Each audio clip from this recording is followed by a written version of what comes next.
Hey guys, it's Anastasia here, and today I'm going to be doing the Disney book tag.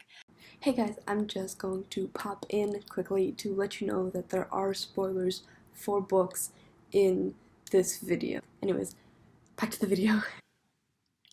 So now that all that's out of the way, let's start. First, we're going to be doing The Little Mermaid, which is a fish out of water story, and for that one, I chose Torn by Rowenna Miller. Now, the reason I chose that book is because it follows a young woman who is a seamstress. She can do charms, and her background isn't from the country that this book is set in. Both of her parents passed away early on in her life, so she is providing for both herself and her younger brother, who's also working but isn't bringing enough money on his own.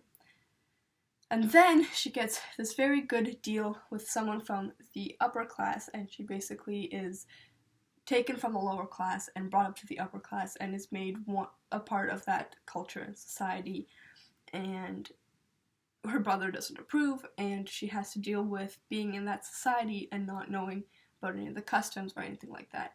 And I think this book shows that idea and shows that concept very well, as well as there's a bunch of other adventure and drama and stuff that happens that is, I think, interesting. So if you guys do want to read this book, I would highly recommend it. Next is Cinderella, which talks about a major transformation. And for that, I would choose The Siren by Kiera, who also is the author of the Selection series. I think this book is better than the Selection series, and I don't know if Kiera has written any of the other books, but in this one, there's a major transformation that I think is interesting and I think is relatively well done. This book follows a girl who was human, turned into a siren, and then at the end of the book, she turns human again. It is a romance book. It's very heavily influenced by The Little Mermaid, but I think it's done well. I think the character growth and change of our main character is very interesting, and I think the way it happens it feels natural.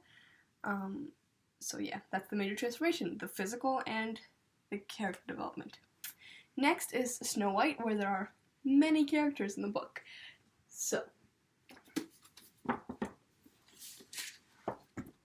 for that one, originally my thought was Game of Thrones, but because I don't have Game of Thrones with me in my house, I have it at my dorm, I decided to go with The City of Bones.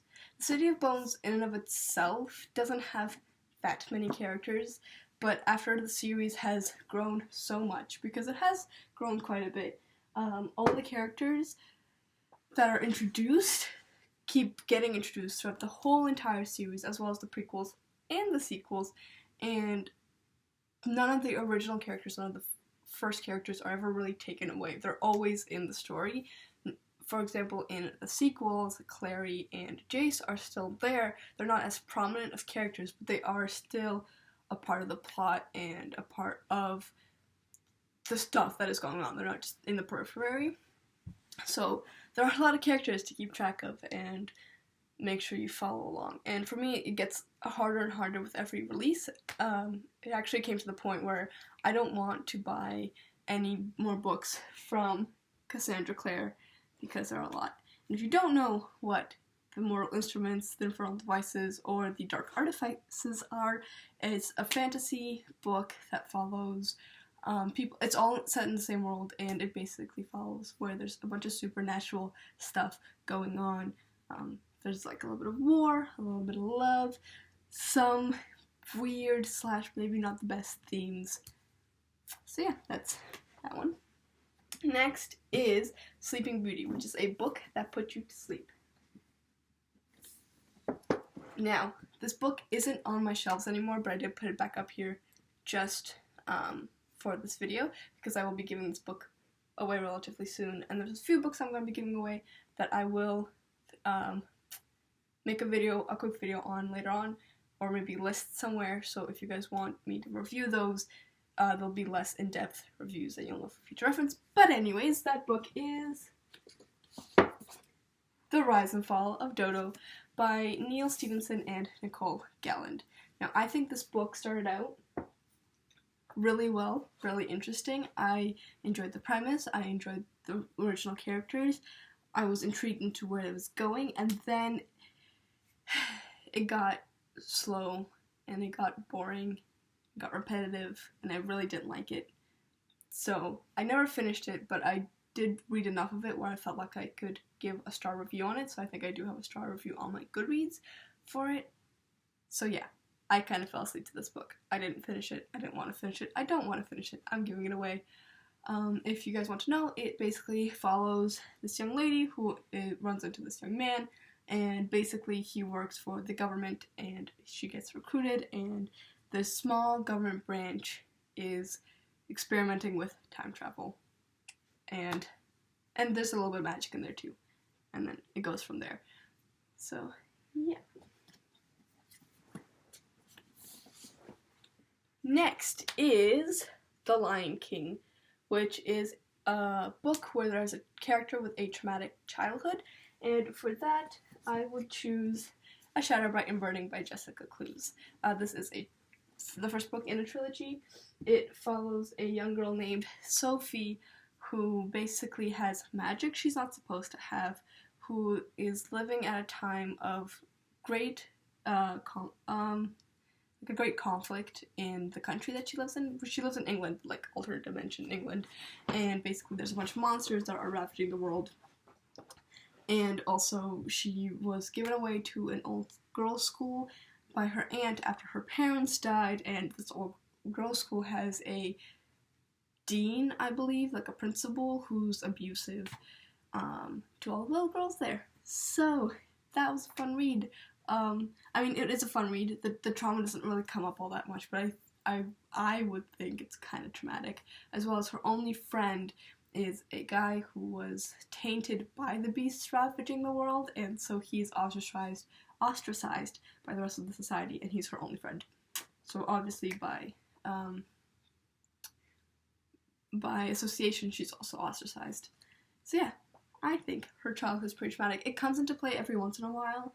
It does haunt her a little bit throughout her journey, but obviously it's a YA book, so, okay, not obviously, but it is a YA book, and it is a book that doesn't cover these issues as I think a more character-driven, more mental health-driven book would be. Next is Beauty and the Beast, which is a big book that was worth the read. So, for that, I would choose The Shadow of What Was Lost by James Islington. This is over 600 pages long. I know this isn't the biggest book because I have It by Stephen King that I'm in the process of reading, and that is a beast. But this is one of the bigger books I've read. I still think it's quite big, and for me, it was so much worth the read. The ending kind of tripped me up a little bit. I'm not the biggest fan of the ending, but I do think that this is a really interesting book. It's a very dense book. There are a lot of characters, a lot of plot points, a lot of plot lines, a lot of history, and a lot of world that is packed into this one book. So I think that's also why it feels like it's bigger, because there's just a lot in it within a smaller space. I'm reading the second of this book, or the second in the series as well. So I can make a review on that later if you want to see. But it takes place in a country where there's 4 different races of humans within but they're like all, it goes from very magic to no magic, and that's how they differentiate the races, I guess. And basically there's been 3 wars, I think, at least 3 wars within the series, and there's just a lot going on, and I don't want to spoil it too much, so worth the read in my opinion.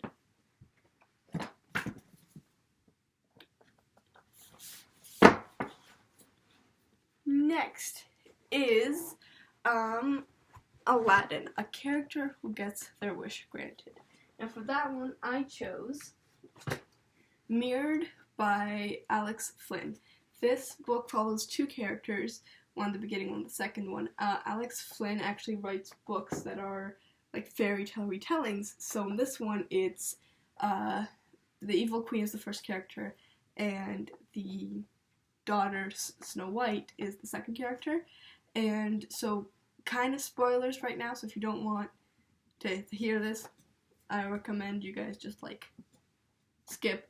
But basically, Violet starts out ugly and unattractive, but turns out she's a witch, and the witch who is throughout this whole series consistent, she basically helps Violet become beautiful, and that was Violet's dream, was to become beautiful. And then Violet's other wish was to get this one guy that she fell in love with when she was a child, and she ends up getting that as well. So yeah, that's that one. Next, next is Mulan. It's a character who pretends to be someone else. Now, this one, there are some spoilers for the False Prince. So if you don't want to hear any spoilers for the False Prince, this is a pretty big spoiler, skip now. I don't have the False Prince with me, but I do have the second book, which is The Runaway King. So I'll put that up here. Again, spoilers in 3, 2, 1. The False Prince, the main character, turns out to be the actual prince that disappeared a long time ago. You find this out at the very end of the book, so that's why I was making a big deal about spoilers, because you can kind of guess, but you don't. There's some foreshadowing, but there's not that much foreshadowing, and for me, first reading the book, it came as a big shock. So, yeah, basically, he pretends to be someone else through most of his life, like from the moment he goes missing to the moment he comes back. He pretends to be someone else, and nobody knows. Nobody has a single clue that it's him. So I would recommend the first book to someone. Later ones, not like it's okay as a standalone. The sequels are relatively interesting, but I don't think they're a necessity to someone if they don't want to read it. I don't think it's that important. Next is Toy Story, which is a book with a character you wish to come to life. I don't really have a book where I would wish for someone or something to come to life. Next, and I think this is last, it's Disney Descendants' fave character. Now, fave villain / ambiguous character. Again, big spoilers here for the Eye of Minds, so if you don't want any spoilers for Eye of Minds, skip now. Oh, and Eye of Minds or later, like this whole series, skip. Anyways, for The Eye of Minds by James Dashner, who is also the author of the Maze Runner series. I actually like the series a lot more than the Maze Runner series. But basically the main villain in this book is this AI who is trying to basically take over the world. Spoilers, he's actually a good guy. He has kind of a good plan, and I think the plan ends up even going through in the last book. But you don't really find out that he's a good guy until like quite close to the end of the whole series. So, I just thought that was really interesting. I like that villain. I like the twist. I like it when there's like someone who's like is trying to do good. Maybe not going by it in the best way possible, but pretty good character. So, that's the end of the book tag. I hope you guys enjoyed this video. Hopefully I'm doing better with my videos. I'm not quite sure yet, still working on it, but I thought a book tag would be kind of fun to do, and hopefully my next video will come out, which is the one that I'm working on. I don't know when, I don't know how quickly after this video, I don't know if it's even going to come out, because it's kind of a struggle. I might have to refilm it, but we'll see. Anyways, check out the links in the description if you want more content. Check out the rest of my channel if you want more content. I also have an Instagram page, which is also Worms with Books. So if you want more of me, if you want more of book stuff, there's multiple places you can go. So I hope you guys enjoyed this video, and I will see you all later. Bye!